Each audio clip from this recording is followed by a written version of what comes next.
A lot of this comes down to companies biting off more than they could actually chew. They had expectations of things going up for a certain amount of time, but it doesn't seem like they have an exit strategy once they get to those peaks. Especially with the whole investors thing, trying to keep them happy alongside making this money, and then not looking at all the people that you got on the team. You just kind of dropping them off like dead flies. I truthfully just think that these layoffs are horrendous, sad, tragic.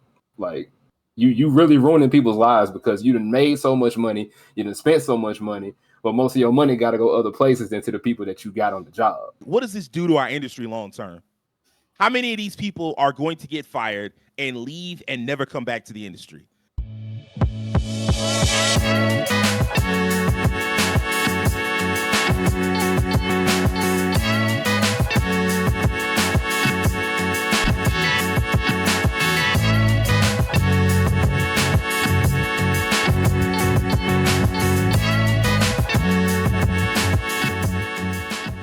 Yo, what's poppin', everybody? It's the No Level Cap Podcast. We back once again with the crew to talk about all the anime, all the gaming, all the nerd culture, none of the bullshit. Let me introduce y'all to my incredible co-hosts. We've got the Black Daredevil, the secret weapon of No Level Cap, Terrence Flowers. What's good, Terrence? Things are good on my end. Been catching up on a few anime. I watched, been watching Sign of Affection and also recently caught up on Solo Leveling. Been enjoying that quite a bit. Not going to delve too much into it just because I know we got a lot to talk about today. But yeah, I've been trying to keep up with this season's anime a little bit more than I have in the past. So trying to at least catch each episode week by week instead of like letting them just kind of like run along Avalanche without me catching up. So yeah, that's everything on my end. All right, okay. Next up, we got the living cartoon, the man with the golden voice, Rakeem Beck. What's poppin', Rakeem? Hey, it's another week, and I want to say, first of all, happy Black History Month, everybody. I'm happy to be here today. It's been a beautiful week. Weather is much better than it was last few weeks. It's been terrible for the last couple. We had snowstorms and rain, but finally it's kind of leveled out. Very nice. This week I've been delving into Grand Blue Relink. I'm quite enjoying that. I'm still very early in the game. I'm trying to try out a bunch of different characters to see which ones I kind of want to focus on. But I've been enjoying the combat on that. The story mode is very straightforward, so it's kind of balls to the wall and has some interesting moments to it. So I've been having fun with that as well. And just like Terrence, I'm catching up on anime, and I also have been watching Solo Leveling, and I'm quite enjoying that. Glad people are seeming to gravitate towards that. I'm also watching Mashle, and if you have not seen the most recent episode of Mashle, please do, because it is quite interesting. But yeah. Hopefully, we have a good night at the podcast tonight, so I want to get started as well. All right, that's what's up. Next up, we've got the Collective Collectors, the master of Twitch, Will Coleman. What's going on, Will? I finally returned from the grave. I've been back on this streaming thing, and Brave Fist of Musashi has got to be one of the silliest games I've ever played in my life, but I like it. I really do enjoy it. It's fun. It's fun. Very, very much still playable to this day. And I also finally got my copy of Grand Blue in the mail recently, so it's lit tomorrow. It's lit tomorrow. We hit. It's you and me, buddy. We going at it. I got you, most certainly. All right. So yeah, I'll be trying to play that. And other than that, like I said, I'm streaming. I'm catching up on anime, catching up on video games as well. So when I'm not streaming, I'm gonna be playing Grand Blue tomorrow with Keem. But I've been also trying to finish up Final Fantasy VII Remake. So when Rebirth get here, I'll be on time. Makes sense. And I'm playing Romance and Saga 3 in between to get ready to do the review on that, and I got to start recording gameplay for it. That's what's up. Of course, we also got One Punch Man, the master of combos, Devin Butts. What's popping, Devin? Pretty good, man. As Terrence and Rakeem said, Solo Leveling. I have been watching that and very much enjoying that. I think that and Mashle have been the main two things I've been keeping up with. I think I'm like an episode or so behind on Ishura, so I got to catch up with that. I've been really enjoying that as well. But one thing has me in a chokehold, man. King of Iron Fist, man. It's got me in a chokehold like Ving Rhames had Tyrese and Baby Boy, man. It's got me like this, man. It's just, it's some Tekken, man. It's a good game, and I'm really enjoying it. Been trying to make some content for it. Been playing online. Also been checking out this beta. They have a Sega versus Capcom This person just kind of came up with this concept, and it's pretty solid so far. I like what I played with the beta so far, so just been kind of filling with a few things in terms of just like the fighting games in particular so far this year. So yeah, man, I'm Tekken 8 got me in chokehold, man. That's all I know, man. It's Doria. Doria. Of course, I am Sage Ashford, the band that won't shut up. Man, I've been trying to catch up on anime. I've been behind like this past month. I didn't do watching any anime at all. I was just playing video games. So now I've caught up on Tsukimichi Moonlit Fantasy, which is all right. I caught up on Solo Leveling. That's okay. That's solid. I've caught up on Ishida. Well, no, I'm like an episode or two behind on Ishida. One episode, I think, because I just got through it, episode 4. And there was another anime that I watched. Oh, The Wrong Way to Use Healing Magic. I caught up on that. I'm just kind of working my way through series and catching up on them gradually. Every day I try to catch up on like 1 or 2 shows. So that was today. Today was Wrong Way to Use Healing Magic and Ishida. Tomorrow will be probably a break because I got a different marathon bump in mind. But so there's that. I've been playing. I beat Like a Dragon Gaiden last month to prepare for Like a Dragon Infinite Wealth. So which I just started. I'm about an hour and a half in. Oh, I'm about 2 hours in. Still early in the chapter 1. It's been a pretty good ride so far. They already kind of set you up, like they got you from like the little happy ending. Well, not happy, but like the peaceful ending of 7. And now it's like, okay, well, everything's going good. And then they have to start showing you how it goes bad to get you into like the next adventure. That's been pretty exciting. If you didn't know, No Level Cap goes live every Monday morning. We're on YouTube for video fans, but if you prefer the audio version, we're live on Spotify as well. I want to thank everybody who checked out our Superman 2 review. The last time I looked, it was well over 600 views, on its way to 700. So that's pretty awesome. Shout out to Soups. Shout out to Superman. Shout out to Zod. Why do you speak to me in such a way, knowing that I will kill you for it? Man, that's still one of the funniest. People watching this video, man. I bet that. Kneel before Zod. I mean, I guess if you got that kind of power, you just got to kneel. People got to kneel no matter how stupid you sound. I mean, whatever choice you have. But yeah, we wanted to get into a little bit of a broader topic, like a more serious topic, wide-ranging kind of. We're really just talking about AAA gaming this week as a whole, and we're going to cover it from a lot of angles. The first thing I wanted to ask y'all is, how do y'all feel about all these layoffs, man? I mean, like, we looking at higher profits, and yet I keep seeing layoffs all year last year, and then, like, man, it's just a month into this year, and already it's like well over 5,000 people who lost their jobs. I think 5,600, somewhere in that range, which is insane. Is this post-pandemic stuff? Is it the usual corporate greed? And like, man, how many of these people, like, I feel like they're not even thinking about it long term. So one thing I want to say is, first, my heart goes out to all the people that lost their jobs over the last 2 years. I hope they find solid landing places as quickly as possible.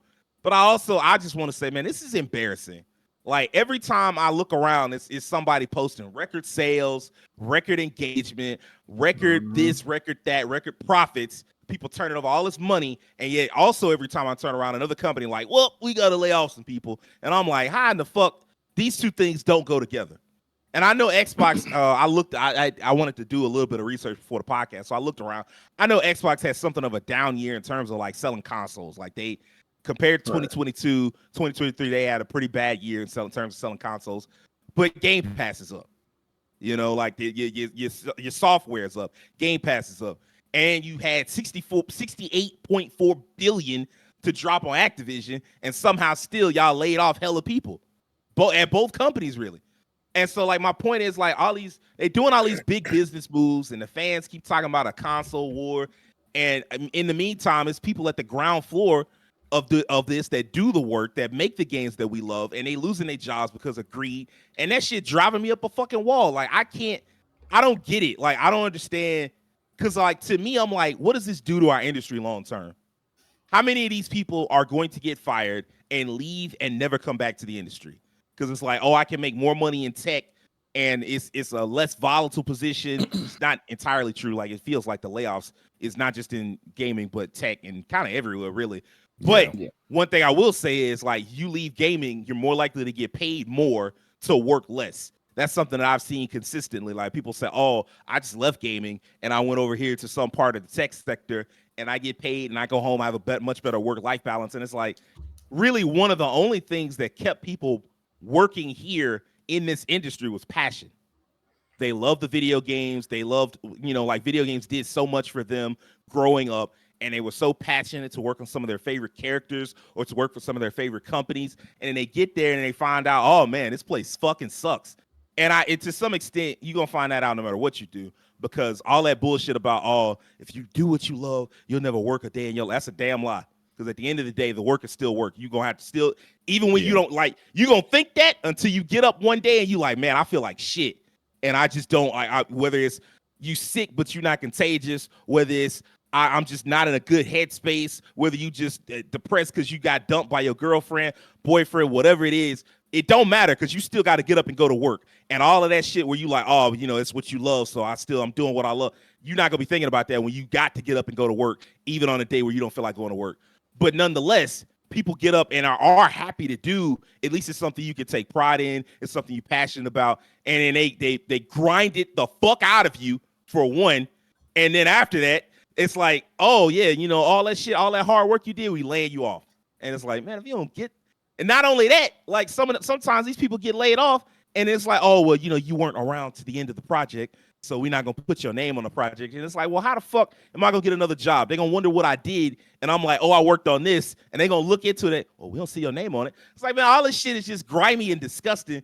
And I'm like, it's got to be something better than this. Like, I don't know. Like, I don't know what the answer is, but like, it can't be this, because this is going to, because I think about that thing that I remember Jason Schreier saying this months and months ago. And after this, I'm going to let Rakeem go. But I think about something Jason Schreier said like about a couple of years ago. He was like, there aren't a lot of senior people in gaming. Like a lot of the senior people, they wind up leaving. And now I'm sitting here looking at them like, yeah, I bet. Like if I see everybody around me getting fired, and not only that, you think about like some of the people that are like just graduating and they got a job. I mean, they graduated in like game design or game development, and they looking around at this industry and it's in fucking ruins. It's like, man, why would I want to stay here? And like, this might be a place where I build up a little bit of a resume and I might get the fuck out of here before they get rid of me. All right, Rakeem, what about you, man? How do you feel about all this stuff? I think it's a combination of a couple things you said.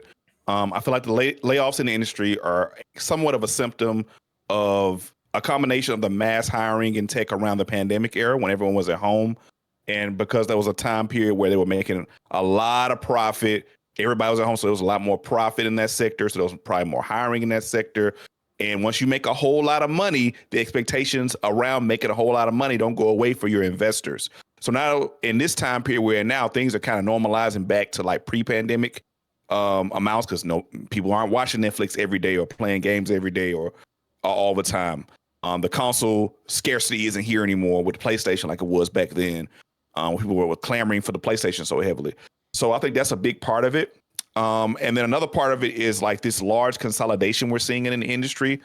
Like the Microsoft acquisition, we already seeing some of the issues with layoffs with that as well.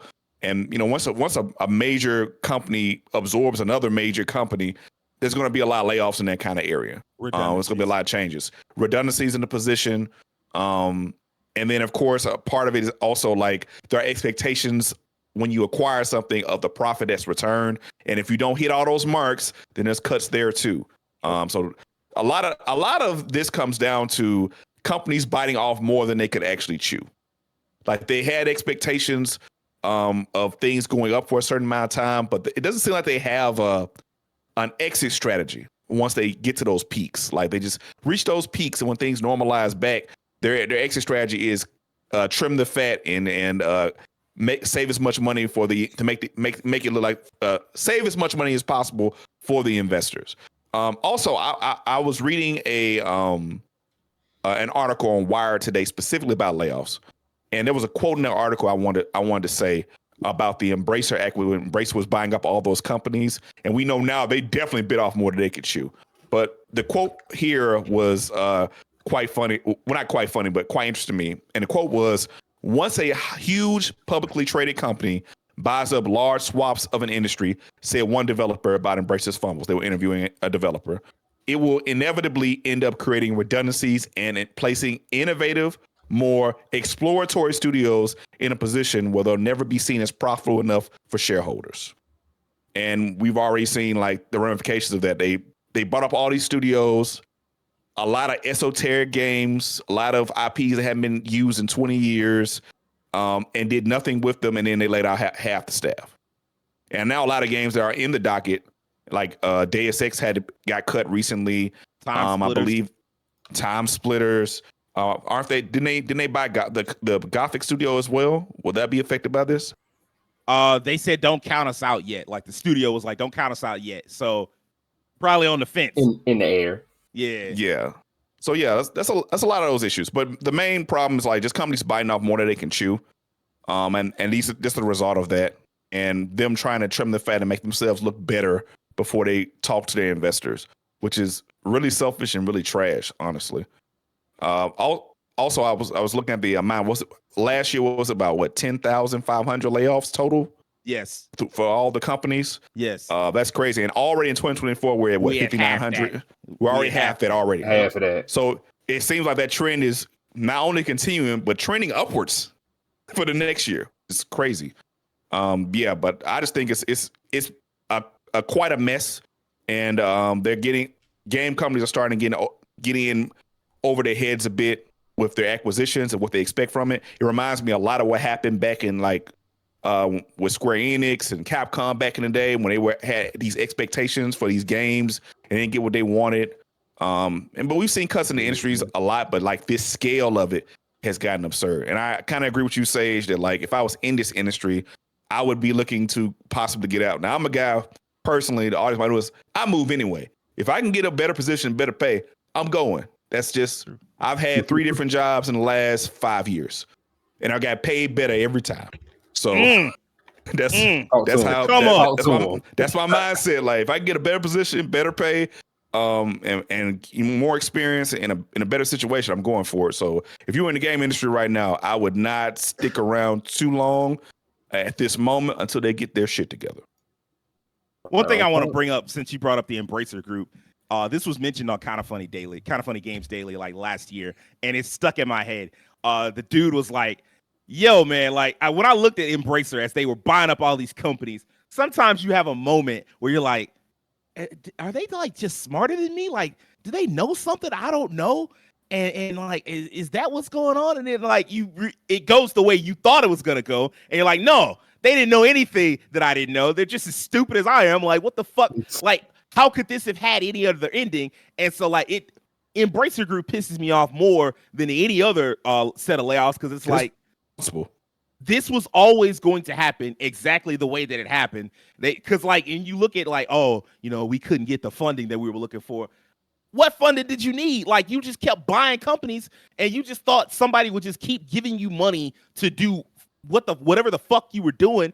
I'm like, you got to put out some video games. You can't keep buying all these studios. Like, put out some games, make sure those games are quality. Because like every time they put out some games, they would be like some mediocre ass games. Like aside from Darksiders 3, which was pretty well received, and like yeah, Remnant. Exactly. Remnant, was that them? Well, no, I think Gunfire Studios might be independent. I'm not sure. I think they might have just did one of their games. Okay. I have to double check that. People thought the Kingdoms of Amalur remaster was okay. DLC was solid. You know, I was happy that they just got some more DLC. But other than that, people was like, oh, okay, this is fine.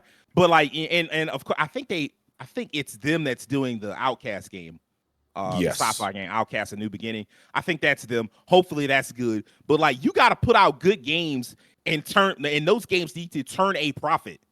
Like, you can't have this where it's like, oh man, you know, we just go keep buying studios, and then when we run short on money, we'll just, you know, ask somebody else to give us some money. And it's like, what? Like, you was reaching out to Saudi Arabia and hoping they would give you $2 billion. And I'm like, what was you gonna do with that? Just buy more studios? Like, at what point were you going to actually try to turn a profit? And so like that one pisses me off the most because like there was no responsibility handled in that at all. Will, how do you feel about all this, man? All these layoffs are tragic in their own way. Like I said, I want to send my condolences to them. I hope they get somewhere that's outside of gaming, or if they find themselves hopping back in it, I just pray you find somewhere where you can sit for longer than what you have with your previous, or sit longer than you have before. But I think it's sad to look at all these layoffs, especially after I'm pretty much, I hate to say it, I'm kind of almost terminally online, but I see myself Me too. on Twitter quite a bit. But if you notice, if some of y'all had, I'm pretty sure everyone in here has, because I showed it to y'all, there is a layoff bot now on Twitter. Yep. Mm-hmm. And it is detailing every single layoff that happens within, it covers any industry, not just gaming, but it covers any industry. But when I saw that, I said, we have gotten to a very sour point within the industry for us to have this now. So that way I'll know who's laying off who. Because I think I just seen some with Sega laying off people now. And I'm just like, y'all laying off people? Well, okay. And y'all turning profit still. It's kind of crazy to me. What you gonna say? When you look at both Persona and Yakuza getting the Steam concurrent numbers they got, and like Yakuza's already hit 1 million, fastest they've ever hit 1 million, and it's like, oh yeah, we land on, and now it's only like 50 people, but that's still 50 lives that are affected, right. And it's like, well, what are you doing? Right, and I think it's just so dirty because it makes me always think of retail as someone who worked in retail. You always hear, oh, y'all did such a great job this holiday season, this and that.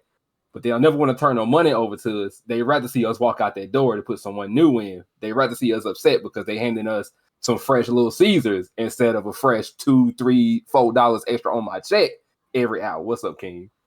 I remember when I was working for a company many, many years ago, like the week before I got laid off from that company, we had celebrated our earnings being positive, and like having like coming, for the beginning of the year having a positive earnings, and we had like a celebration about it. We had meetings about it. Everybody was so happy. My supervisor went on vacation. He was like, "Oh man, yeah," and he didn't go on vacation, and he cut that vacation off. Woo! Yeah. Wow. But just to kind of keep it short here, really, because I feel like King really hit the nail on the head about a lot, especially with the whole investors thing, trying to keep them happy alongside making this money, and then not looking at all the people that you got on the team. You just kind of dropping them off like dead flies. I truthfully just think that these layoffs are horrendous, sad, tragic. Like you really ruining people's lives because you done made so much money, you done spent so much money, but most of your money got to go other places than to the people that you got on the job. So it's trying to line investor pockets again. Yeah, that's what I'm saying. You're trying to line these outsiders up instead of lining the people that's in the building, the people that's really putting pen to paper, fingers to keyboard, and putting the code all together for this stuff to work. And you looking at them like, well, you might have did the assets here, but I hate to say it, you gotta go. We gotta lay you off. We gotta lay off you and your whole department now, because Steve over here needs to get his third boat. So I can't help you. So that's how that looks. Minecraft Steve. I saw unfortunately the other day, Airship Syndicate, one of the companies I love, the guys who made Battle Chasers and are currently working on MMO, they had to lay off some staff, and the CEOs actually cut their checks in half, cut their own income in half. So yeah, it got bad over there. It's getting bad. Wait, you say Airship Syndicate? Yeah. So I guess what was the new game, Wayfinder? I guess that's not. Yeah, Wayfinder. Yeah. Not hitting like that. Huh? You already saw what happened with DE. Cut them loose. Oh yeah. Yeah. Damn. Yeah. There was a lot of stuff with that. But I mean, they had just had a partnership with DE, but DE cut off that whole sector because DE was going to get into game publishing themselves, and Wayfinder was like the first game they were going to publish or help publish, and they just cut that whole. They got a new person ahead, and they cut off that entire department. So they got basically shit out of luck, where they were supposed to get helped on this massive online game by a company that specialized in massive online games. Now they own their own. And if you guys remember specifically, that's why I won't be long. Wayfinder had a very rocky launch, an extremely rocky launch that probably left a bad taste in a lot of people's mouths. So that's part of the reason they're probably struggling now. I think that sucks, but it makes me think like, man, everybody wants to just jump into like this MMO space or like some type of live service space, and we're gonna come around to that in a little bit. But it just I'll leave that for later. Devin, what do you think about all this? So Will mentioned retail. I've also had experience in retail. I'm currently right now working in retail. And one thing I've heard is, I heard somebody say this like last week or sometime, big companies aren't your friends. When it comes to no matter what industry it is, if it's retail, fast food, gaming, those people, They really don't care about the product getting to a individual and having a good time. They just really worried about you paying for it. Now, I would err on the side of being on the side of the individual, the people that's developing, like the people that are lower down from the top, from the CEOs and stuff. Those are the people that I would be on the side of to support because they make games. They probably grew up playing games. They're gamers themselves, so they understand more. Like I want to try to make a good experience for other gamers around the world. But CEOs, we all call them the suits. They don't care. You think about what was it? With 2022, I believe, when MK got leaked on some like little business call, like No, last year. yeah, last year, yeah, you're right. That type of stuff, man. They spent all that time trying to hype up MK and make sure the reveal was perfect, and that dude was just on a, hey man, we got MK coming out in a little bit. It's like, why would you tell everybody that? And the answer is because he didn't care. Yeah, that happened with Tekken too. I heard Harada had a fit about that. They said he was.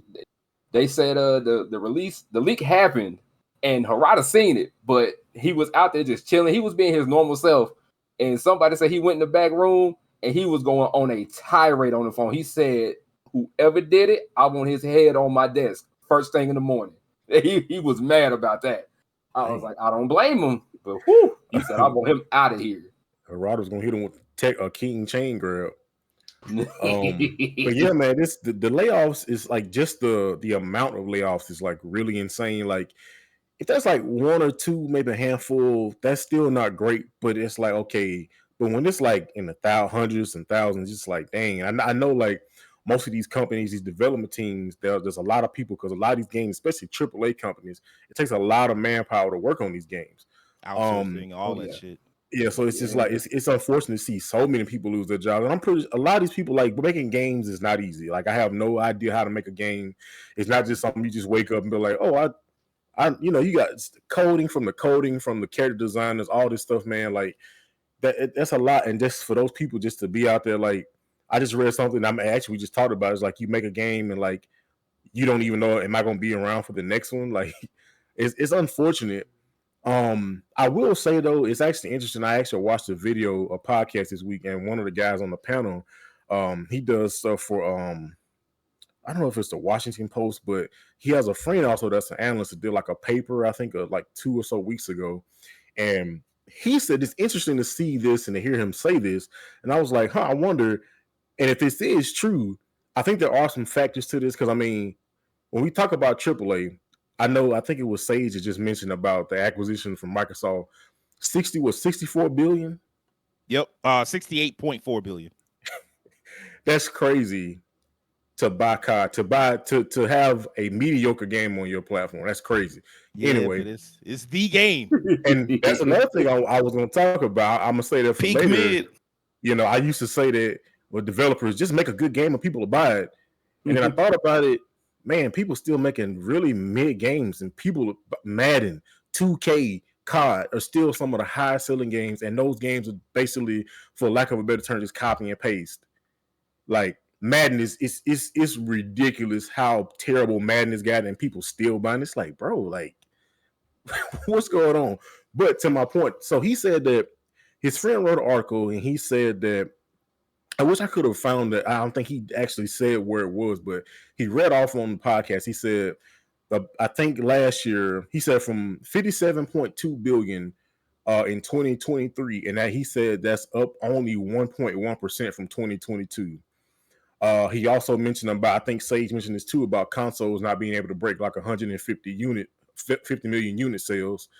And he mentioned he was like, there's a lot of AAA studios laying off people, and indie too. But I think from what I'm seeing, indie is a little less than like the big AAA studios.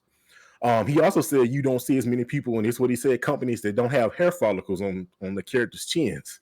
So just saying like, everybody, but then he followed that by saying like that's what people want nowadays, mostly like the average gamer. They want like these things to look just like it's got to look like the most crazy. So if you make those games, they're gonna cost you all of it.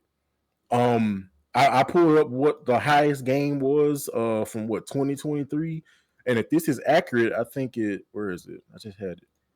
I think it said like Cyberpunk, and it was like what 400 million. I'm like, that's You talking about budgets? yeah, budgets. Okay. Maybe. I Yeah, I know think Genshin costs 200 million a year to keep going. yeah. So let me see. So Yeah, yeah, it per said right year. here. Yeah, it says so. Cyberpunk has 441.9 million. After Oh, that, it says Marvel Spider-Man 3 to be announced. That's weird. After that, it says Call of Duty Modern Warfare 2. That I guess the OG. I'm looking for current, but I guess Cyberpunk is that one. So $441 million. That's doggone near $500 million in just one game alone. I mean potentially, and we gonna come back around to that too, because Yeah. that's gonna be in the third question. But like, yeah, I mean, I'm not surprised. I think The Witcher 3 was 70 million, 80 million, somewhere in there. And that one they specifically talked about how they tried to keep the costs low, and like they're based out of Poland, and costs in Poland just aren't as high as other countries. But you look at Cyberpunk and it's like, not only did they have to put all the money into making the tech look good for this next gen, or current gen now console, but also the game failed. And Yeah. so then they were like, how do we pull out of this tailspin? And so that meant years, multiple Yeah. years of, we got to put more money into it, more people, bug fixing, all that stuff. Oh, here's Cyberpunk. Like, they did all that stuff that led to Cyberpunk 2.0. And then when they finished that, they was like, oh, on top of that, we also got to do this DLC. What is it? Phantom Liberty? Yeah, Phantom Liberty. Phantom Liberty, and then you got to cut Idris Elba a check. And I'm not saying Idris Elba, cost them 440 million or whatever, but he didn't come cheap. I can tell you that. And so like, you got to do all this stuff and put all that money into it, and that's like the result of a game that first, like, I'm 36 years old. I'm 36, and that game came out like. That the first time I heard about that game was in 2012, like 12 years ago, and they were working on it back then. And so 440 million across 12 years, where they just keep having to put more and more resources into it. It sucks, and that's way too high. I see where you're coming from, but also I'm like, I'm not surprised.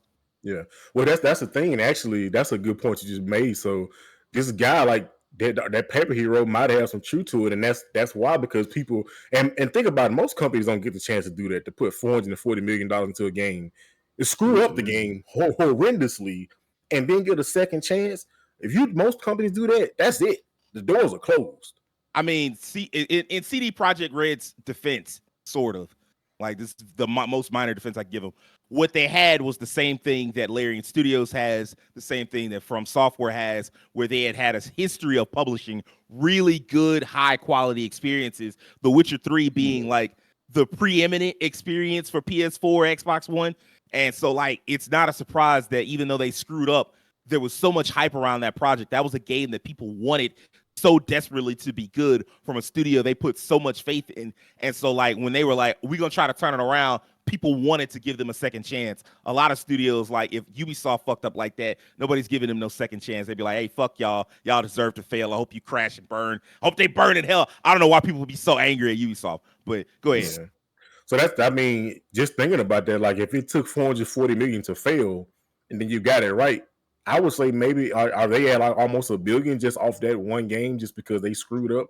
And if you think about that number, you said 57 billion, that's 1 billion off one game out of the multitude of games that comes out, a year.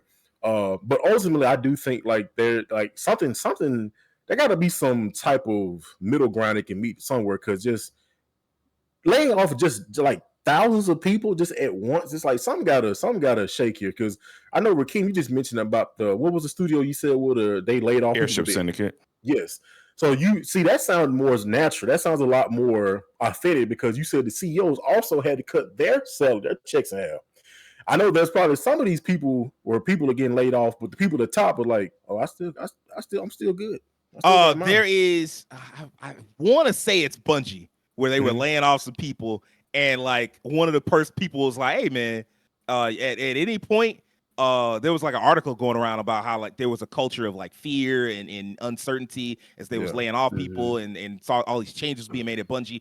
And then like somebody at one point approached one of the CEOs and was like, hey man, are y'all gonna like cut y'all salaries? Like, I've heard about people doing that at other companies and shit. And they hit him with the Black Panther meme. We don't do that here. We don't do that here. Yeah. So that, what you mean? Like, yeah. So that's a problem. if How about that's you cut happening, salaries first, and then you can talk about laying people off? yeah. Now if that's happening at like probably a wider scale than we probably really realize, that's messed up because it's like I get it, like you're the CEOs, but the backs of the people that the games are being made on are the people developing these games. So they need to be taken care of as well. Like you just sitting up there making the money off of what they're doing. It's like, well, what about them? These games wouldn't exist if they weren't here to create these games.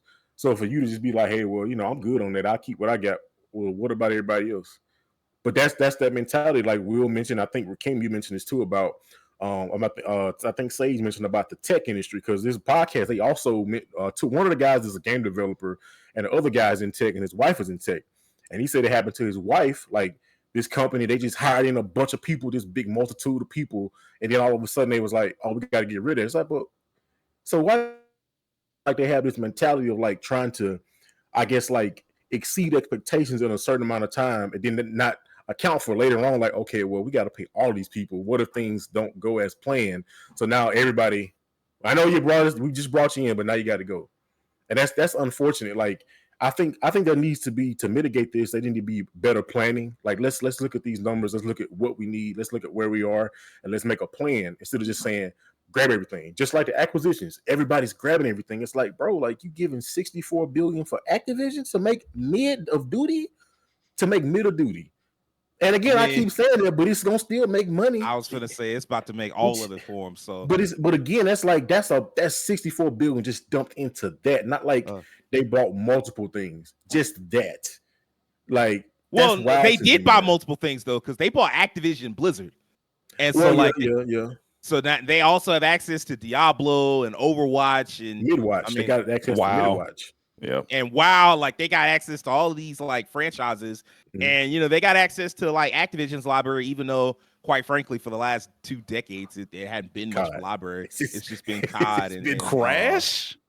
I mean, a little Crash. They put out Crash. What's the name of that? The Battle Royale. Oh, it did. It came out last year. It wasn't. Yeah. It was like a multiplayer arena game. Yeah. Some of that you talking about, by the way, Devin, it comes from viewing people as resources instead of as people. Yeah. It's like, oh, well, I just need these resources for a little bit, and then when I'm done, I can get rid of it and get that off my books. And it's like, well, I mean, like that person, it's not a resource to them. That's that's them. Like that's their lives that you're playing with, and they don't care because they got so much money that it's like, so what? Yeah, that's why I mentioned the big corporations is not your friend. Like when it comes to that type of stuff, it's like, again, I'm going back to retail. Think about Dollar General, for example, since that's where my expertise lies at the moment.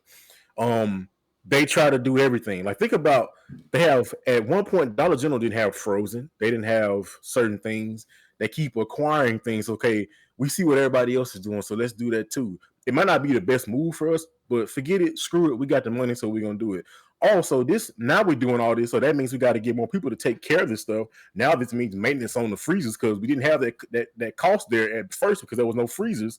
So your greed of wanting more is now you don't realize I'm still having to pay more because there's stuff that's being maintained. So it might just be the same thing. Like, hey, we're getting all these people, we're gonna make all these big gains. Oh, we didn't really take into account this too. Also, we'll just get rid of these people to mitigate that.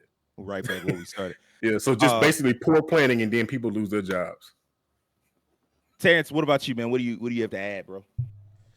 So I'll piggyback off of Devin in terms of like the top-down issue is that I do think a lot of it does come from the top in terms of how they view the people at the ground that are like doing the actual work, like the actual developers. Because the people at the top, most of them don't really know anything about game development. They're just happen to be in that position where they're like an executive or a producer of some kind that's like have their hands in it, but they themselves have never actually been in the trenches. Like you get very few executives that have been about that life. That's what made someone like Satoru Iwata really cool, is that he was in the trenches. Like he started off as a developer before he like slowly climbed his way up to Nintendo CEO, and rest in peace to him. But the fact that back when the Wii U and the Nintendo 3DS, when Nintendo was in like one of their worst states, like he took a pay cut.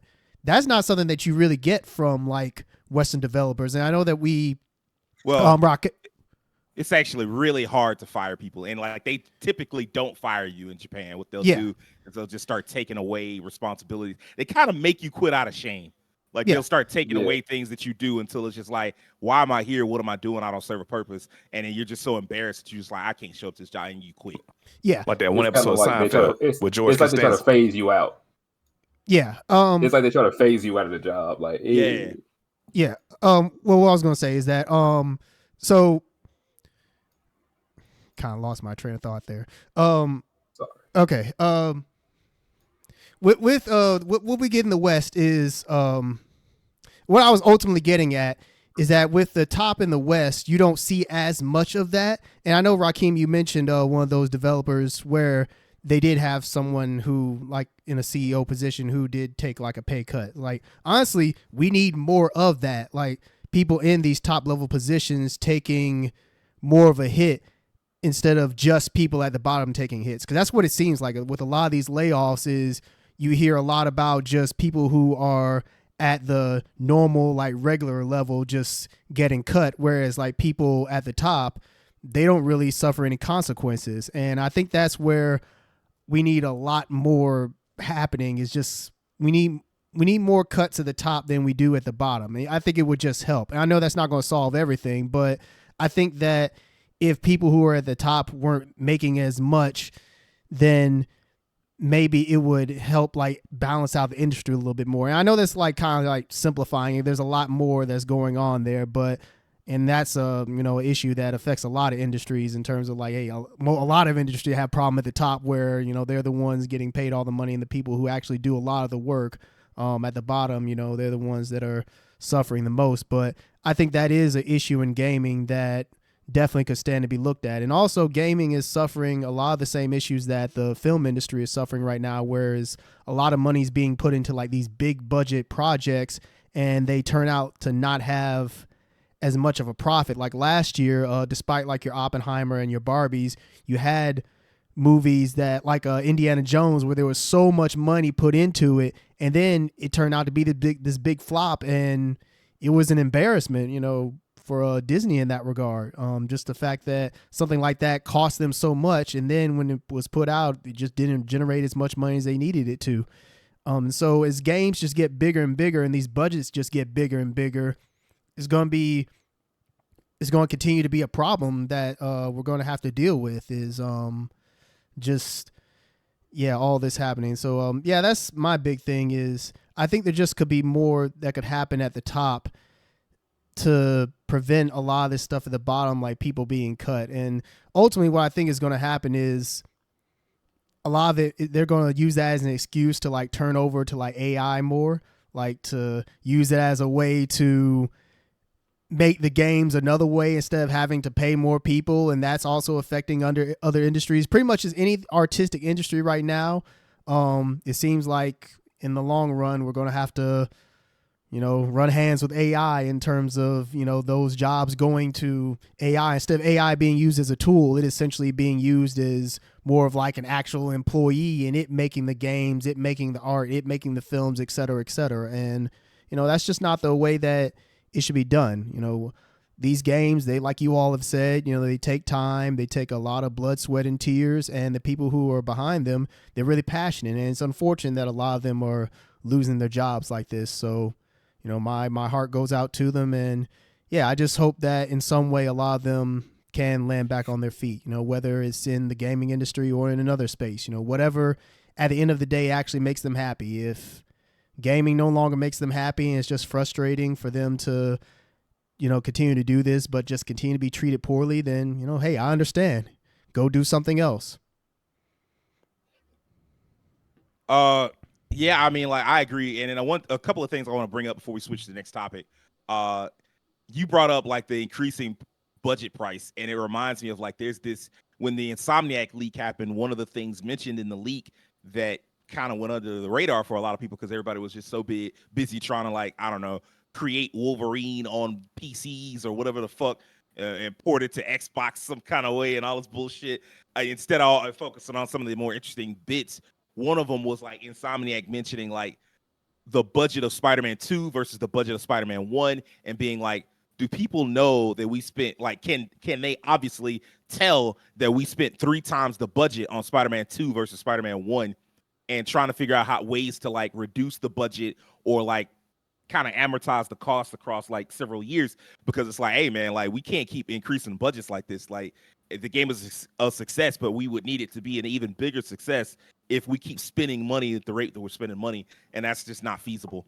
The other thing is you brought up AI. And did anybody else see Hajime Tabata in his studio of the JP Games, and they got that new IP coming out, Shala, and it was like they're working with Quantum Solutions, which is like an AI development company, and I'm like, okay, we already getting into this book, like you can already see it, and like I assume people are gonna like, I don't know if he thought about it at all, but I think that some people will try to let him off the hook because it's like he's a smaller studio and he wants to do AAA games, AAA level games. And so, of course, he has to work with AI. And it's like, no, you don't have to. You could just make a game commiserate with the size of the studio you actually are. You don't have to make no AAA game with like top tier graphics if it means that basically you just gonna employ a bunch of people to use AI instead of hiring people. Like you ain't gotta do that. So I don't know. We'll see how that story goes. Like that just got announced earlier today.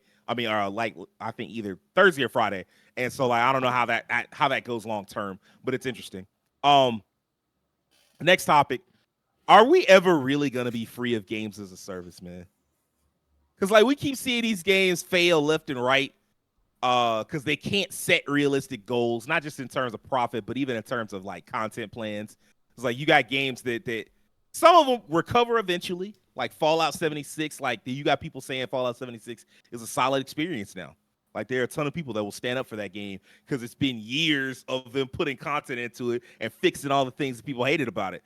And then there's games like Avengers, which clearly wanted to be, they wanted to put out a hero a month. Like they very clearly, that was their goal at first. We're going to put out a hero a month. They wanted Black Panther to come out the December of the year they released that game. And instead, he came out in August of the following year. And so that lets you know the kind of target that how badly they missed that target. They just didn't have the manpower. And so I guess I'm asking because like they keep thinking, we could get these games and get people to consistently spend on them. And I'm like, I don't know about that. And so I guess the question is, with more and more games going in that direction, are we stuck with them, Rakeem? My short answer is probably yes. I feel as though, well, for me personally, I feel as though when I first encountered games as a service, I thought about it more as a financial, quick money scheme. And now I'm thinking more of this has become its own subgenre. And when you become a subgenre, people take certain elements from it and try to iterate on those things. So like many of these games are starting to share similarities in design and gameplay philosophies. So games like Destiny and Anthem and Gotham Knights and Avengers, and they're not one for one. They're all doing different things. Some of them are open world, some of them are mission based. But a lot of those ideas are coming together and creating a similar ideology out of it. And when there's a new genre in place, there's always going to be people who try to take a crack at it. Kind of similar to how like on PC roguelikes and survivor games are like endless. Because it feels like those games are just like no matter what happens, someone's going to always try to take a crack at it. I feel like a part of the reason for that is greed, because companies are going to try to take the lowest hanging fruit possible to get them the quickest financial gain. If they can ride a trend or something that's kind of trending in the industry, i.e., when the Fortnite happened, battle royales went up. When Tarkov happened, now these extraction shooters are all the rage now. And of course, to varying degrees of success. But ultimately, even though a lot of times you don't even break through those genres and really only one or two games really take up those whole sectors and really are successful, it just doesn't deter companies from trying. Like everyone wants to take a crack at it. Another reason which isn't as bad, I guess, is I personally believe that some developers just like to tackle the challenge of creating something they've never attempted before, but putting their own spin on it. Just to see if they can, kind of take a hat at it. Now, sometimes they're forced to do this by an outside force. You can tell when it's a studio that does like one thing for a long time, that all of a sudden they're doing games as a service and they've never had no experience with that. That sounds like it's something from up high. But I think some companies are actually trying to like take a stab at it and do something different. And there have been some successes. We know Destiny isn't doing too well now, but back in the day when it came out, it found a pretty large audience. The division for Ubisoft was able to still sustain a good audience even after all these years later. I feel like no one ever talks about those games, but they still find success. That's the interesting thing about those games. They're making more of a mobile versions, and new versions are coming out soon. So they found a pretty good cash cow to that. But yeah, ultimately, I think it's not going anywhere. It's kind of a stable subgenre now. I think what will happen is it might not be sustained in the same way, because I don't think every game is going to be able to make the financial gains, the early games of service games that were really successful made, and clearly not, because they're closing down left and right. I think there's going to be a change in like maybe the scope of them, maybe take a different crack at it. Maybe smaller studios will try to do a similar idea but keep them safer. Path of Exile, even though it's not really you don't think about it as a game as a service, kind of is, because it's an ARPG that gets consistent updates. It's free. They added story chapters to it. They add seasons to it. It gets constant support, and then people will just pay for cosmetics, and that's it. That's all they pay for is cosmetics, and they be able to sustain that game for over a decade. That's essentially a games as a service as well, and it's very successful. So that's another way, some companies have gotten around to it. Warframe is kind of another one that found a lot of success. So I think it's just going to have to change in a different way. It's going to have to look. It's probably going to look a little different. The scope is going to have to come down. These big AAA mega games and services, I don't think those are going to be as common anymore. I think it's going to be smaller in scope. Well, I mean, if you look at it, live service games are defined in a kind of another way, like in a different way, depending on who you talk to. Like, of course, when people think games as a service, they think Avengers, they think Fallout 76, they think Destiny, that type thing. But then there's the other definition of live service, which is a lot more broad. And this is why you get articles like the one I linked y'all like earlier today, where it's like over 500 studios are working on a live service game. And that's when you define a live service as like anything that gets post like content updates, like anything at all. Like if it's getting any DLC, that still counts as live service. So like even a fighting game, when they just have like a combat pack or like a season pass where it's like, okay, we're going to just add characters, any of that, it's like, yep, this is like, this also counts. And that I think you can go with, but I think this Suicide Squad shit, I don't know, like I don't trust it. I don't trust like the Avengers. Like I agree with you that AAA stuff is, and then like of course the big problem to me more than anything else is like, hey man, look, every time these games come out, it's always the same fucking thing. The base game has a lot of content, but like, or the base game doesn't have enough content, and it's not until like year one, like when year one's finished, you finally like, this is what should have been the base game. Like the whole time, this should have been the base game. A lot of that. And it's like, because like Avengers, like when you got through like, and it's like what would have been their year one content, by the time they got done adding Spider-Man and Black Panther and both Hawkeyes, I was like, okay, if you had released this as year one and it wasn't buggy, I think people would have been much more receptive to it than if you come out with a game that's got 5 characters and 3 villains, 3 super villains. So you couldn't even match the super villains to the heroes for whatever reason. And like, like you just missing all this shit. And the answer is always the same thing. And I'm like, y'all are inspired by MMOs. You think you'd know better. But the answer is always the same thing. Oh, well, they expect you to rerun the content. And it's like, well, shit, you didn't give me nothing to rerun. Like you gave me like 5 stages and I'm supposed to rerun it all. Like, no, I don't want to do that. And so like, I'm not surprised to see those fail. MMOs, of course, they drown you in content and then they expect you to run like a couple of raids. And it's like, well, that makes sense. What's up, King? And that also adds my point. I had a note for this. I forgot about it since you brought it up. Man, MMOs failed for several years and people are still trying to make them. I remember WildStar, Firefall, Dragon's Dogma Online, several games I was interested in. They just died back to back to back to back to back to back. And we thought it was, and we've had conversations about it before. We're like, hey, this genre's dead. It's just going to be a couple MMOs and that's it. And they come back. I know right now one big one that's in development, Ashes of Creation. That's on the way. Just a few years ago, Amazon had the MMO they brought out. New World. That's actually a really good comparison. Yeah. Yeah, we've talked about MMOs for years where we were just like, I don't know why they keep doing them. Like none of these motherfuckers ever work out. And like you do get 1 or 2 here and there, but like for the most part, it's been the same ones. WoW, 14, ESO, I'll give them ESO. ESO survived. ESO online. DCU. Yeah. DCU still DCU here. online, and then there was one other one, and I'm not thinking of what it. For a while you had Guild Wars. For a while you had Guild Wars, and then Yeah. for a while you had that Star Wars game, the Old Republic. Mm-hmm. And then outside of that, I'm like, what else really was popping off? Like, did people like long-term MMOs? Because like those things, and I think that's the problem. Because every now and again, you get the people that just have to try to argue with you, even though you've laid out like some obvious shit, and they just like, oh, there's probably more failures in the single-player realm than there are in the MMO realm. And I'm like, maybe, but the thing is, when a single-player game comes out, like it's going to either be a success or it's not. Like these games come out and they're successes at first, but because they're supposed to be designed to last 5 years, 10 years, 15 years, like then they flame out at like a year and a half or 2 years, and it's like, why'd you put this out? Because like, and the first thing that's gonna come to people's mind is like, what point? And even like, and Will know this because I know he's more into like Japanese side of things. All these online, all these like phone games that Japan is doing now. Yes. Them shit's lasting less and less time. Like every time I turn around, they launching a game, and 8 to 12 months later, they like, yep, we go ahead closing this game down. It's like, all right, what's up, Will? Okay, Your First Soldier, that's another one. Oh yeah, that. Glad you mentioned it. That's happening. I'm on the Japanese side of things, like Sage said. The Love Live, the sequel to the music game, because I played the first one when it came out many moons ago, and they just gave us a sequel.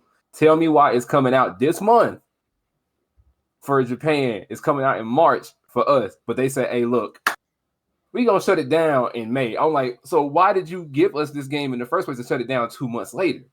Come on, Bushiroad. And then PSO2 with NGS. I'm still trying to figure out how that game is still up and running to this day because they're not putting any content in that game. OG PSO2 had a hell of a lot more content than NGS does right now. And that game is still standing on two legs because I don't know what money Sega's funneling into it, but they need to stop and reconsider something or shut it down because nobody I really care to know is like playing it. Some people may have put a few, maybe 100 hours in, maybe 50, 60 in it, but that's it. But every time I see a video on it, no one's playing it really. It's just, we're going to add a couple of decorations to the main town, give you these events, put these little things on the enemies, and that's it. But y'all ain't giving us no extra content to go by. And now the game looking kind of dry, dead, player counts dropping off. That's why everybody's running into Final Fantasy 14 right now. Ain't nobody, who else you know going to say, our game's so popular, we had to stop selling it. I'll never forget that. Oh, actually. What? I mean, you know, after 14, it sure had to stop. They had to stop selling it because it was selling too well. They ran out of so well. They didn't have no server space. Like get full or they had no server space. No server space. A lot of people coming in on the free trial. People are buying codes. It got so popular at one point, they just like, hey, look, we're gonna stop selling codes for a while because we full. we can't accommodate nobody else. That's the success people chasing. Like they want that. They want that. Oh, you know, we can't. Like Power World made a joke about that recently when, you know, they had all this success and it was like they posted the a photo of their server fees. It's like, damn, we about to go bankrupt. It's like, I doubt it. Terrence, how do you feel about all this, man?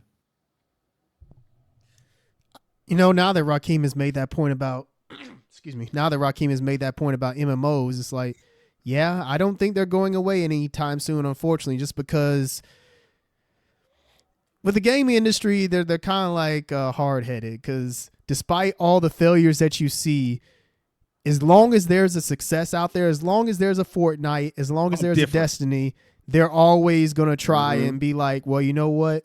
If we can just be that, if we can be that guy, then we're set.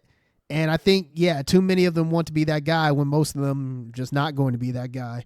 And I think another thing is when it comes to games as a service, why a lot of companies are so adamant about chasing that particular format is it's not easy, but it's like easy passive income. And once it's successful, that's like easy passive income. Because like, look at Fortnite. You're always having just a stream of revenue coming in, whether it's the costumes. With every update, there's different stuff that people can do and put their money towards. It's just once it's set up and once it's successful, is like you're good. Now you do have to, of course, continue to put content in the game to get people to come back. So, there's that part of it as well. But once you kind of hit the ground running and you've established that people are willing to just continue to pay for stuff for the game, then it's like that's I guess right now that's any developer's dream. And so I think that's why games as a service, ultimately, I don't think they're gonna just, as much as we would like them to kind of go away, unfortunately that format, it just seems like it won't die. And yeah, like Rakeem said with MMOs, is like that's a really good comparison, because yeah, there's been so many MMOs that have failed in the past, but that hasn't stopped people from continuing to pursue the genre. So I think like not games as a service is not a genre, but you get what I mean. It's like people are just devs are going to continue to chase that. Not even devs, it's really the publishers, like the publishers and the producers, the execs. They're the ones them higher ups. Yeah. Because you know what, like everything I've heard, like people, there was for a long time, because of course some of this conversation was kicked off by Suicide Squad, and for a long time people was like, oh man, it's a shame Warner Brothers made Rocksteady work on Suicide Squad. And then Jason Schreier, once again to the rescue, was like, that ain't what happened. They wanted to work on Suicide Squad. Like, nah, man, it's a shame Rocksteady was going to put out a banger Superman game. I mean, you see Metropolis, and he was like, they were never, ever working on a Superman game. Some of this is the devs. They want that big success. They want that big, where like the blow up, and then they're the studio. Like you said, Terrence, like they want to be the guy. And like sometimes it is the publisher kind of pushing them into some shit, and sometimes it's just them being like, because even with Fallout, like people was like, oh, how did Fallout 76 happen the way it happened? And like one of the devs talked about it, was like, oh, we thought it'd be easy. We thought Fallout, we thought, oh, it's just Fallout but multiplayer. How hard could it be? And they didn't think about all the work that goes into making a truly multiplayer game and making that game entertaining and interesting. What's up, Will? Fallout 76 was so easy. When I was working at GameStop, had a gang of folks come in, 4 copies at a time, trying to trade them off, all sealed. Sound like theft. I'm so serious too. You know what's also it was because one dude was out in the parking lot handing them out. Out the ream, mind you, out the cardboard ream. Ovino was like, I need y'all to go in there and trade these in. I'm like, oh my God. And you standing right in front of the store. That's glass, sir. That's not concrete. I see you. Ain't nobody gonna miss it. Go ahead and sell it. Yeah. I mean, that's unfortunate with Rocksteady, but just because, with a team of their pedigree, excuse me, you would think that they would want to do something different. But hey, I mean, everybody has their right to, I guess, chase trends in some way. And like you've always said, Sage, is a lot of these games, they decide to do something from that was hot in like 2019, and then come 2024 when the game actually comes out, it's like that's not hot anymore. So that's a problem in and of itself as well, just how long these games take. What was hot 5-6 years ago, by the time 5-6 years pass, it's like that's not what people want anymore. And I think that's a problem with the industry as well. But yeah, ultimately I don't think games as a service are gonna just go away. I think we might start to get less of them, just because, I mean, with all these failures, some of these companies are gonna have to realize, like, look, we can't do that. But I think there's some that are just hard-headed enough where they're like, you know what, we're gonna push food through, and if it succeeds, it's like, hey, but if it doesn't, well, hey, I guess you all getting fired. So yeah, there's that. I'm different. That's what they think. I'm built different. I'm built different. Yeah, I'm built different. It's Built like different.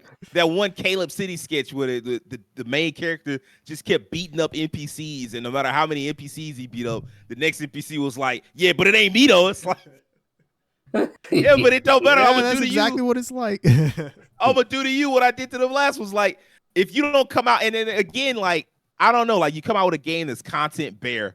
Because it feels like, and this is the problem that I have more than anything, and I guess this is what I was saying before, like, I want the game to come out content complete and then you add to it, but it always feels like you started content complete and you stripped away as much as you could until you was like, all right, I think I can get away with selling this. And it's like, no. That's why I say it always feels better post year one as they continue to add to it if they last that long. It always feels better after year one because it's like, okay, well, this feels like an actual game. And y'all, because like Destiny, they did that with Destiny. They peeled back so much of it. Like some of that stuff like that was in year one of Destiny was supposed to be in the main game, and they just peeled it away. And they were like, oh, we'll sell it later. And I'm like, hell no. You're not going to sell me a burger and then be like, oh, yeah, you want the buns and the cheese? Oh, that's extra. Like, fuck no. Give me my money. Like, give me my money back.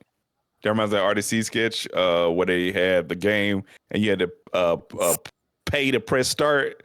You had to pay to go to the menus, go to the pay options. to use the options. You got to pay for everything. It's $60. Quite hilarious. You still got to pay. Devin, what about you, man? Do you think we ever going to be free of games as a service? Like, do they ever just be like, fuck, this shit ain't working? I would like to say yes, but I mean the corporate greed of the people at the top, I don't think are going to let that go away. I feel like games as a service is really just, you all have kind of hit on this this thought process, is that it's just a financial method to just keep money flowing in. If it's not a problem if you make a good product. Like Fortnite is like the shining example of that. I got on Fortnite like last week, and it's like over 1 million people on the game, like at any given time. So it's just like you have this many people playing it, but it's because it's so much to do in this game. It's almost at this point, if they would like charge for Fortnite, it would be worth the money.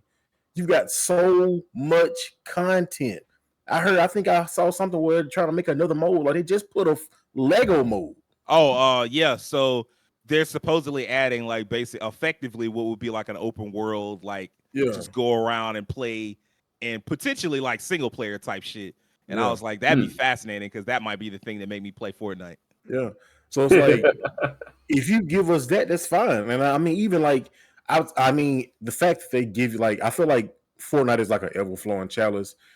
They've just garnered the market. They got everybody in a chokehold because I can have a squad with Superman and then Leon Kennedy and then Goku and Spider-Man. So no other game can you do that that's not like an actual officially licensed game. They're going to all have a machine gun, though, so that's going to be your real problem. Hey, man. You can't get a Kamehameha. I was going to say, they also have items. You can swing like Spider-Man. You got Kamehameha. You can get a Detroit Smash. Yes. I mean, hey. So there's like, they give you all these things, so it's like, something like Fortnite doesn't really bother me at all because it's like they don't really force you to pay. I mean, you can literally just play the game without buying anything if you want to. Most of the skins are cool. A lot of skins just look cool. I mean, you're gonna pay $20 for a skin, but some of them do look cool. If you want them, they got cheaper ones. But like this stuff, like I saw something with like Suicide Squad. And I know it's like it's a hot subject right now, but it's like it just is what it is. The game came out, it's a hot pile of turds, so it just is what it is.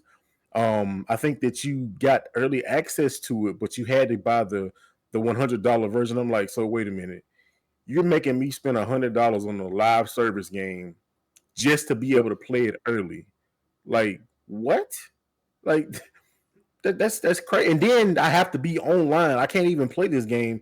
I just feel like they would have made so much more money if they just focused their time into making a single player experience from Rocksteady instead of a live. So it's like, I don't think some of these people that are making these decisions understand like live service don't always equal I'm going to have money from here until the end of time, because you make a trash product, it's probably not going to do that well. People are not going to put money into it.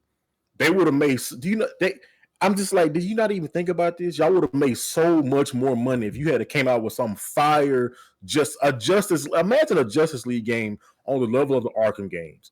They would have made a gabillion trillion zenny. I would have, but instead they decided to let's make the Suicide Crew kill the Justice League. Let's do that and give King Shark Superman. So you don't want to play as King Shark with a Gatling gun with Superman suit on? No, you don't want to. Like, shout out to Small Joe though. Shout out to Small Joe. It's crazy, man. Like. And I keep bringing examples from this game because that's like the new live service, new kid on the block, right? It's got these. I saw part of the IGN review. the guns are so uninspired. It's literally just like regular weapons. Like, even when you get legendaries, it's like even the guy was like, he's like, it would have been cool if they had made these like themed weapons where like maybe a gun shoots out like the Joker's clattering teeth and they like do something weird, or one gun shoots out something. But no, just SMG, shotgun. Oh, it's got a different thing. It's blue, it's green. I mean, we even see this stuff like with live service in terms of I watch Angry Joe a lot. He likes Blood Bowl.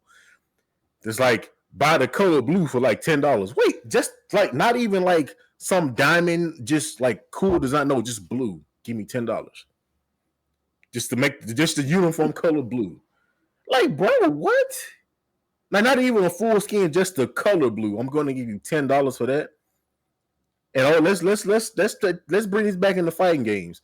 I think I want to say somebody just mentioned something about making games complete. It was Sage. Man, I'm so tired of this. It's like we're in the era, man. I know games cost a lot, but man, if something ain't ready, just don't put it out. I'm tired of this. Like, we got a game and it feel like, bro, like this don't feel complete. Like it don't even feel like a regular complete game. It's one thing to have like, okay, this got some stuff in it. They have DLC down. It's like it don't even feel like what a regular game would be. Comparison right now, MK compared to Tekken. Tekken feels like a fully fleshed out game, like complete from the jump. First off, it don't take me 30 minutes to get in training mode. The game runs perfectly fine, so I can just turn the game on and play. But just there's no like microtransaction BS like MK1. It's like, bro, like when you make that your main focus, then you start to dilute the actual game. And I don't care what nobody says. At the end of the day, I know we get further in technology. Everybody wants to see the best visuals. We want to see what the new tech can do. But ultimately, video games about the gameplay first, having fun. So if you look at Vampire Survivors. That game looked like it could have ran on a calculator on TI 80, and it made all. It was one that was like indie game of the year, if I'm not mistaken, that year. Oh, that's a great question. I don't know. I believe so. That was last year. I believe it was. That was in 2022, right? When it it was 2022. Right? Yeah. Oh, you're right. It was 2022. You're right. My timeline got all messed up.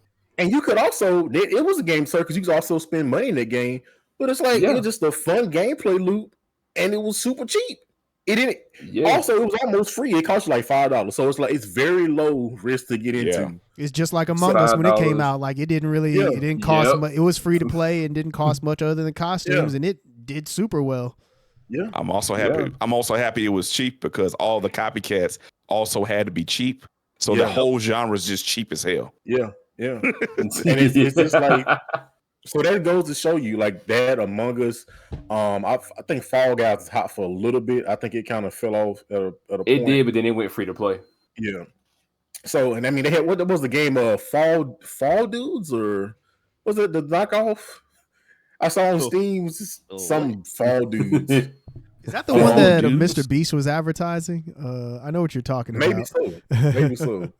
But yes, I'm gonna end this. It's just like, man, focus on the gameplay. Like, if you're gonna do live service, make sure that loop, that gameplay loop is fun. Make sure that you're giving enough content from the jump, right? Don't just be like, well, we got all this cool stuff in it. You want to buy it? You want to like, come on, can I get some like for free a little bit? Like, I just can't believe again that Justice League killed the Justice League. Like, hey, if you want to play early, give us $100, and then you're going to continue to pay for the game, bro. I'm already $100 in.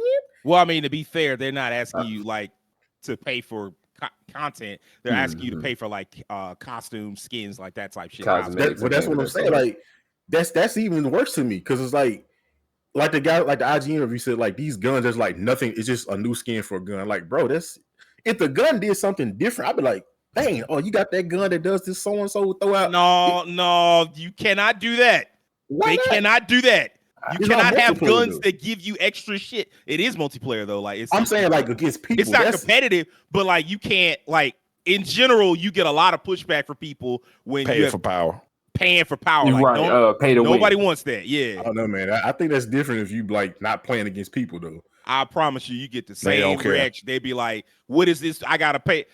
Skins, like people have been paying for skins in pretty much every game. They pay for skins in Call of Duty. I'm like, damn, that's a first-person game. You'll never actually see yourself wearing that skin in game. But your opponent will. Well, yeah. Well, to be fair, they have third-person Call of Duty now, so you can actually switch. Okay, they do it. What games?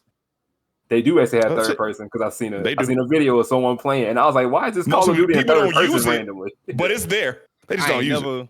I The ain't old never school seen had it. third person. Modern Warfare 2 and 3 old school had I it. do recall so they that. probably brought it back. Man, I will say this. Somebody suggested this, and I was like, nope. You know what? I'd rather y'all fucking fail than y'all put this game out because I know it would have sold. I know people would have said it was a good game. Fuck it. Somebody was like, you know how much better it would have been. Give me a second. I gotta prep myself. You know how much better it would have been if they had made Batman Kills the Justice League. I was like, I'd destroy my fucking PC before I let. Boy, I'd be so fucking angry if y'all put that bullshit out.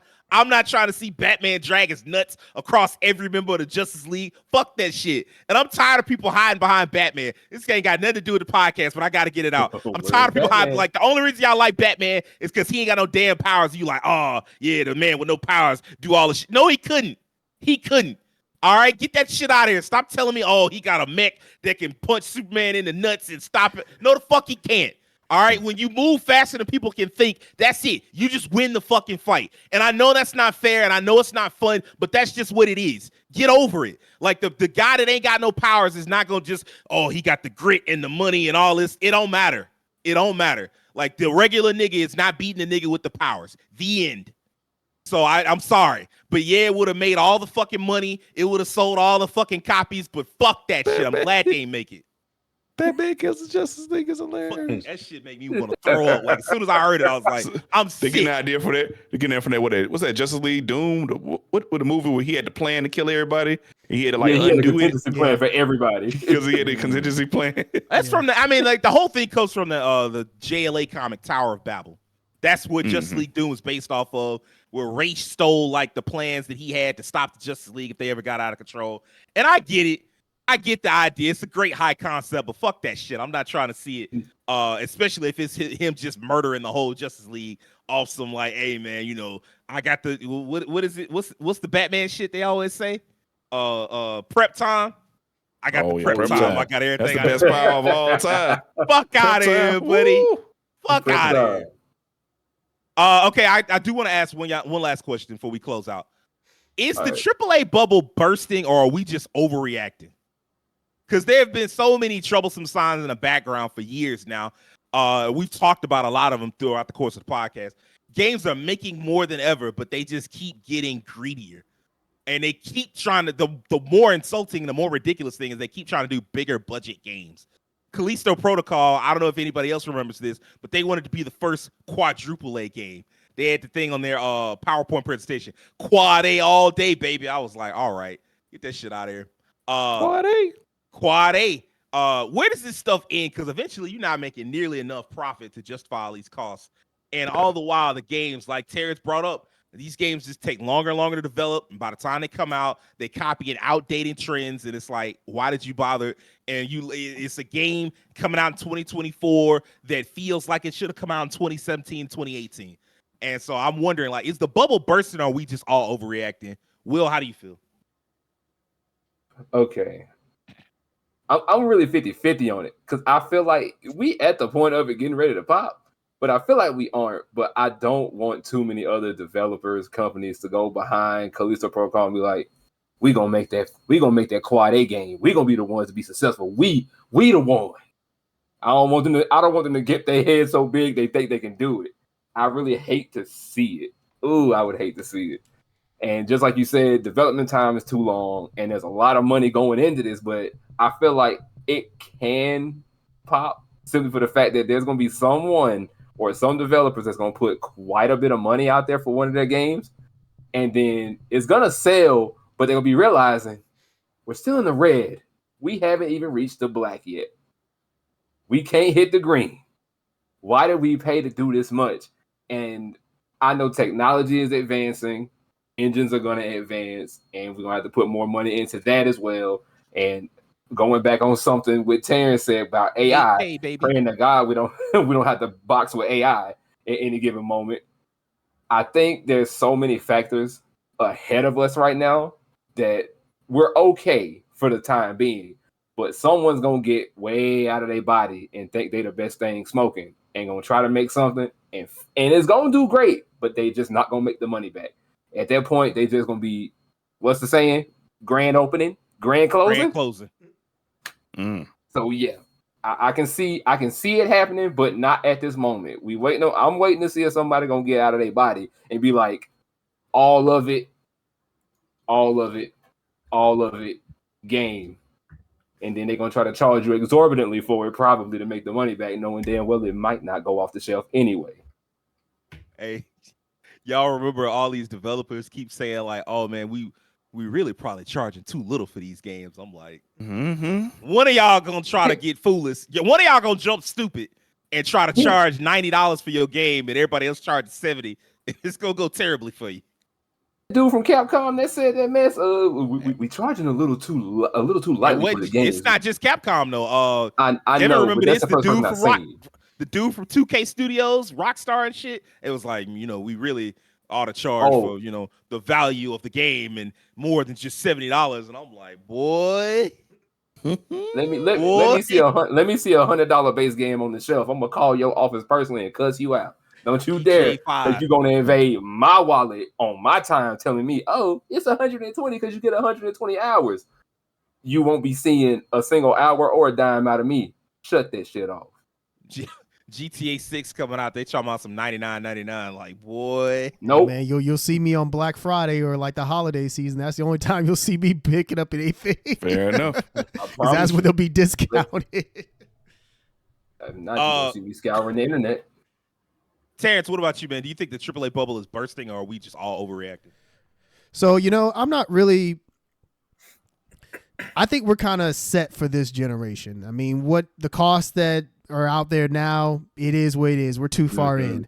My biggest concern is generations from now, like the next, like PS6, Xbox, whatever, PS7, if there is a PS7. Like, what are budgets for those generations going to look like? Because if now we're hitting the point where these budgets are bigger than films, like bigger than pretty much any budget for anything, any other industry right now, what are those games going to look like? And that's my biggest concern, because I think that's when it's going to pop. Because at that point, I don't think we're going to get any games that are like, everything is going to be safe. Like we talk about now, how a lot of these games that are coming out now, like AAA game wise, they're safe. And I think in future generations, it's going to be even more so like that.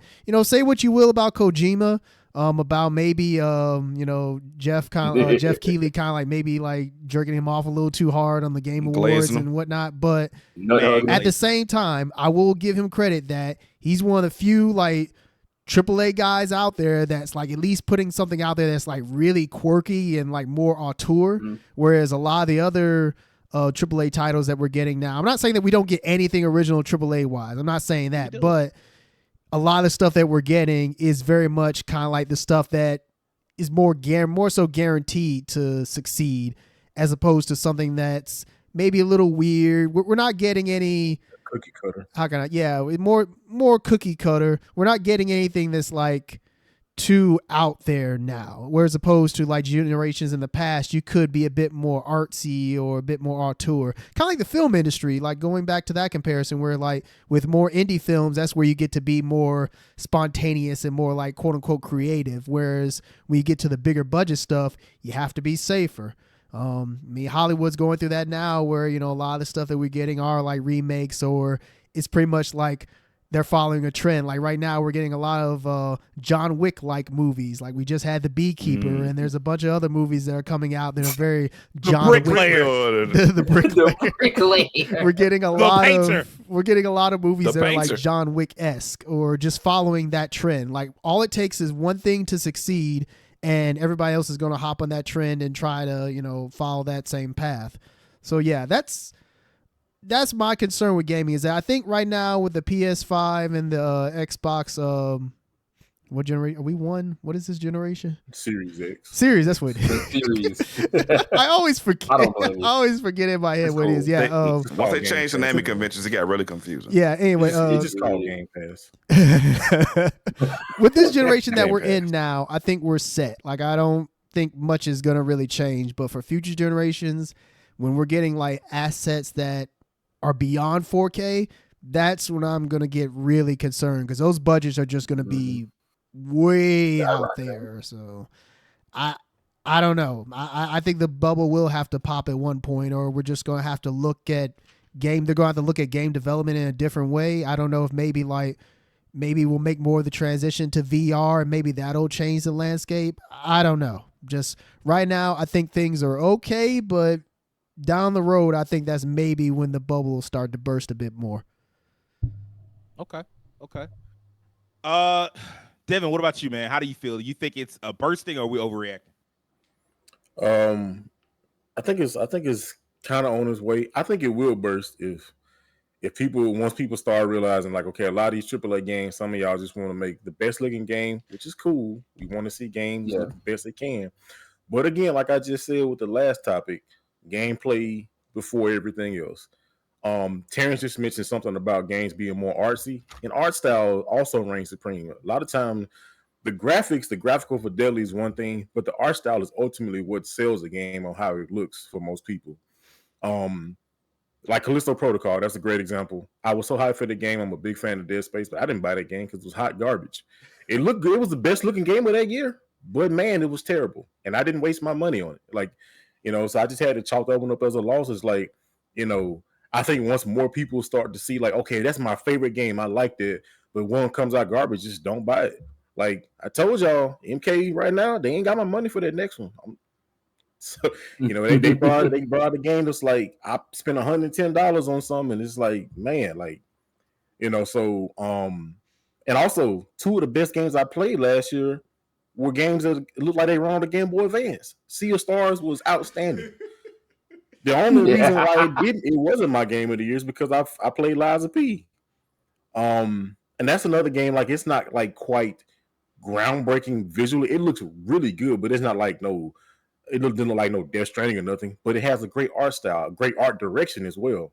And Chain Echoes was a great game, too great. But I guess that's just maybe a part of like I'm from that era of those games I love, and I'll play a 16-bit RPG any day. So I don't know, man. But we still have that group of gamers that still buy, Madden or COD. COD is always seen as that the epic campaign and all this stuff, and it's like, I don't know, man. I just wish that we could just kind of get back to almost forcing developers or people at the top to say realize what's mostly important about games is making sure they're fun and the gameplay is first and foremost. AAA is not going to do that. You just like Sage says that's not gonna that's not gonna be the thing that saves you. You put 5 A's on there, but if the game trash, like what does it matter? Just screaming. So now you just spend $1 trillion. Real monsters. So now you just spend $1 trillion on something that's terrible. So I think a movie. I think I'm gonna end. I kind of agree with Terrence. I think we're still in a decent spot, but man, that bubble, some people poking it. They poking at it. If you don't be careful, somebody gonna run up in there like they did with SpongeBob with that bubble, pop that bubble. So bubble, no. I kind of see where you're coming with that. Rakeem, I'm gonna let you go, and then I'm gonna go. So, okay. I wrote some notes here. I was like, clearly companies don't think so because financially they're still making these huge profits. We have these bigger companies buying up smaller ones, trying to get in on a variety of IPs and have more control over the market share as a whole. And a lot of these titles, even most recently, it's like some games, like Japanese developers are hitting milestones and numbers they never hit before. So from the outside looking in, everything's gravy outside of all the layoffs. But I do believe the ramifications of losing so much talent like they have last year, constantly having really high benchmarks for the investors. They have these high numbers they want to hit, and they have to curtail certain things back to make it look good for the investors. And just hitting benchmarks that are unreasonable, like you guys mentioned, with like how's it going to look 3, 4, 5 years from now when assets and graph fidelity increases and becomes more expensive and time consuming to create those assets. That's going to create benchmarks that are going to be more unreasonable. And investors who they just look at the financial part of gaming and not the technical part don't really get that. All they want to know is like, how much is the consumer spending on the product? How much I get in my return, or why I'm not getting something in my return. So like, I think right now, right now we're not seeing those issues, but there's cracks and those little things. This high turnover rate where you're losing all these veteran developers, that's a crack in the industry. Now you're getting younger developers coming in, inexperienced, and they're gonna start having young developers on these big projects, and that could cause some problems down the line without that guidance. Having these high expectations, that's another crack. When investors, I mean, from the era of the pandemic, from most recently because of the large increase in sales, and then coming out of that, they're not understanding that like people aren't at home anymore, so you're just not going to make as much money as you were 3-4 years ago during a time where everybody was at home playing video games all day, every day. That's another crack in the industry. And I mentioned this earlier, like we saw like with like some companies like Square Enix and Capcom earlier, were so focused on hitting these ridiculous benchmark sales that Call of Duty was making years ago that even though their games were selling great and everybody could see their games were selling great, they counted it as losses because their expectations were so freaking high. Luckily, over time, they kind of learned how to course correct and get their expectations back in line, and eventually it reflected in the quality of the products too, because they've increased in quality with 14 and DMC5 and Resident Evil, and those things doing very well now. But I see the issues coming down the line. I think back to one glaring one was like when Ubisoft was killing it in 2010s, where they had all these new IPs, all these new games. Every one of them was selling. Ghost Recon was selling. New Assassin's Creed was selling. They had changed the gameplay up, got the RPGs. Those were selling. Watch Dogs was selling. What's that fighting game they got? For Honor was selling. They were just killing. The Division, still doing it. Rainbow Six blew up as an esport. The Division blew up, and they had all these games coming out. And now that is starting to go away, and they started not making as much of a return of it, and they had issues within the studios. Another thing is also like with all these buyout of studios we've seen in the industry, the ramifications was that they also bought the baggage. So now we saw the issues with sexual assault that was going, or the cultures being kind of rotten in those companies, and like the negativity towards that, and having to get rid of certain people because of just the culture, the negativity behind their names and things they brought in, and that scars the industry as well. And gamers don't like those things, and that could affect sales. So it's like little cracks here and there, little things here and there that we're seeing already. And then as we go further in a few years, and as game becomes more expensive to make, the scope becomes heavier.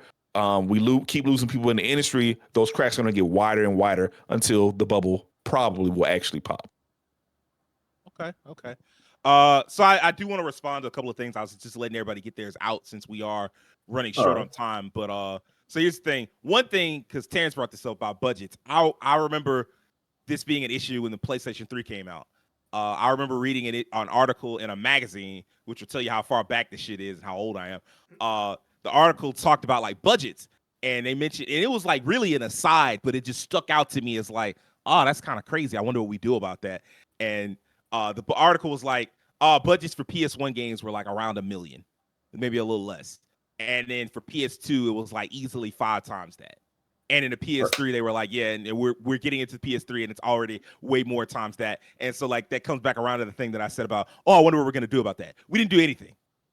Like we had that. We knew about this. Like there were developers talking about this damn near 20 years ago, and we did jack shit. And now here we are, the PS5 era, and games cost $200 fucking million if you want a AAA game.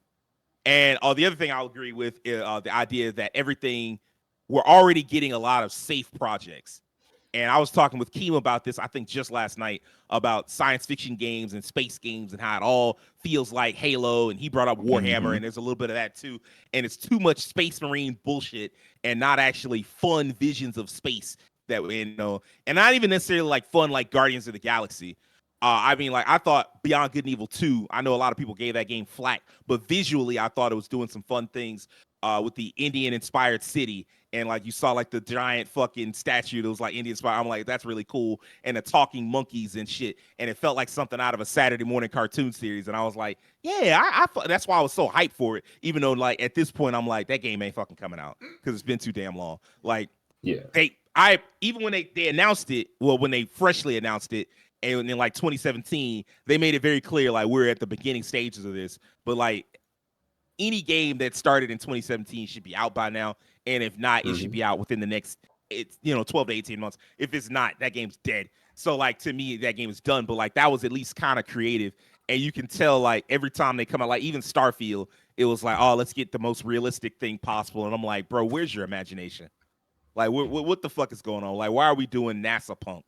Like NASA is cool, but it's the last thing I want to hear about if we're going out into space in a video game. Like I respect to NASA, but like that's the realistic thing, and I want to do the actual like fantastical shit that you can't do.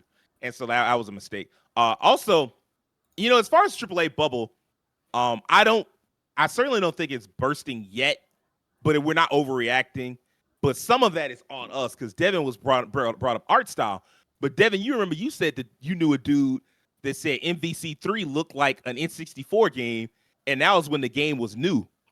And so there is like this obsession on our part as fans, not necessarily us, but like in the general sense of fans. There's this obsession with like games being next gen and this doesn't look next gen enough. And it's like, man, that shit costs money. All that next gen shit you're trying to get, it costs money. You have all those people that still say stuff looks like a PS2 game or PS3 game, and it's like, are you out your mind? That statement still irks me to this day. I can't stand hearing that because I'm like, what games are you playing for you to see that? Like, I want to know. I just want to say really quick, when I realized that, I had to take a step back and like, it's crazy the amount of gamers that don't understand the difference between the art style of a game and the graphical fidelity. Those are two separate things. Jet Set Radio was a cell shaded game, but the art styles were carried it. But it looks terrible graphically, but the art styles were carried it. Hi-Fi Rush also has a great art style and the graphical fidelity. So it's, man. like you got to think about how much, like, and even like something like Yakuza, and to its credit, I don't think Yakuza Infinite Wealth cost that much to make, but I know that Yakuza 0, which wasn't like the top of the line graphics when it came out, that cost $30 million. And it's like, dang, you spent $30 million on that. Like that's not no short amount of money. And imagine like they definitely stepped it up between Yakuza 0, which came out in 2017, and Infinite Wealth, which came out this year. They definitely stepped it up. And I guarantee you that game probably cost 35, 40, maybe even 50 million. And it's like, and people are like, oh yeah, it sold 1 million copies. I'm like, that's great. I'm happy for it selling that quickly. But like, if you start running the numbers on that, it's like, whoa, like, dang, they probably not seeing that big of a return. And that's industry wide. And at some point, we've got to stop being like, oh, I need my game to look like, I can't believe this is real. Like, oh, well, every time you ask for that, you want the game that looks great in 8K. And it's like, well, it costs 8K money. Like that shit costs real fucking dollars. Like hundreds of millions of dollars go into developing those games. And they take fucking forever to come out. And quite frankly, like, I think everybody on this podcast knows I'm not talking about I want devs to crunch when I say this. Tired of games taking 7 years. I'm sick of that shit. I'm sick of seeing a game get announced and I'm like, well, I guess I won't play that till 2030. Sick of that shit. Like, no, I want games to be announced early, but not like, it's frustrating to know that early means, oh, you know what, most of the decade, like and somebody talked about that. Like I seen a tweet when Kojima announced Fizzant, his new, action, whatever game. And somebody was like, Kojima just announced the first PS6 game. Yeah. And it's like, bro, we're years off from the PS6. Like the PS6 probably doesn't come out until 2027. And that's 4 years from now. And still that game probably won't be ready when the PS6 comes out. So even if he did announce the first PS6 game, he didn't announce a launch PS6 game. And that's crazy to think about. There was that Iron Man game that Motive was talking about that they're working on. And, that's probably the game that I am the most excited about by a factor of like 1,000. And like, I'm like, okay, but you just announced it, in 2022? I probably won't see it until just about the end of the generation. And that's, there's nothing to be done about it because you have to put so much fidelity into this. And they work so hard trying to make sure everything looks great in, somebody's 8K fucking screen. And it's like, bro, get the fuck out of here. Like, we don't need all of that. Like, so at some point, fans are going to have to accept their part in this, where you don't have to have the best graphics every game, every second. Like, that shit not it. But I in general, I don't think the bubble is going to burst yet. I think you need something specific for it to happen, like a shift that forces it. A game failing isn't going to do it. Like, you know, oh, we see a game fail here and a game fail, like Suicide Squad. Even if that shit does turn out to be a bomb, which remains to be seen, I do think there are some people that's just like, hey, man, I just want to shoot some shit. Now, the whole negative reaction might sway some people, but a lot of people I've seen, and I've tweeted about this, where I was like, there's a level of mid where, like, it'll feel like people are, like, dumping on the game, and you'll see people defend it.